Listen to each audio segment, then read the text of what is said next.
શબ્દ સમજાતા. હવે શબ્દ સમજાતી એકાદી બે લાઈન તમને સંભળાવું. કેવા હતા લોકગીત આપણા? કે તમારા દલડા ને વારો મારા રે હોમ માનો દે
ગાડી અમે તો ફરવાના ધપતા કોણ તમારા બાપ ભરવાના બીજા પરસો પણ હાલે દુનિયામાં.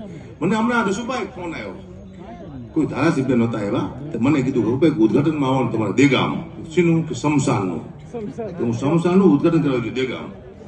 રિબિન કાપી શમશાનની ખાટ રિબિન કાપી હું ઘરે આવતો રહ્યો. મહિના પછી મેં ફોન કર્યો દેગામમાં, તમારા ગામમાં કેવું ચાલે છે? મને કે ગુબા તમારા હાથ બહુ સારા છે. કીધું કાંઈ લાઈન લાગી છે કે કીધું અમારા હાથે હારા ઉદઘાટન કરાવો, ગઢવીસી કીધું મંદિર ના કરાવો, રાજમહેલ ના કરાવો, હોટલ ના કરાવો, શમશાન ના હોય આખા ગામ સાફ કરીને શું વાત કરો? આવો ઉદઘાટન કરો ભાઈ, શું વાત કરો? ટૂંકની વાત છે આ. હમણાં મેં બીજો માલ લીધો બાપુ મકાનનો. મેં ફોન કર્યો દસુપા રેતી લેવાની છે, ક્યાં મળશે? 2 ગાડી લેવાની છે કે રેતીનું હું જ કરું તમ તારે. કેટલા પૈસા? પણ કે 1 રૂપિયા નથી લેવાનો, 2 ગાડી રેતી આવી જાય છે. કઈ વાંધો નહીં. મેં બીજો ફોન કર્યો, દસુપા કપચી લેવાની છે. મને કે કેટલી? બીજું 2 ગાડી કે આવી જાય, ચિંતા ના કરતો. બીજું પૈસા કે 1 રૂપિયા તારે નથી લેવાનો, 2 ગાડી કપચી આવી જાય છે. મેં ત્રીજો ફોન કર્યો, દસુપા સિમેન્ટ લેવાની છે. મને કે આવી તો લઈ લીધી પેલા.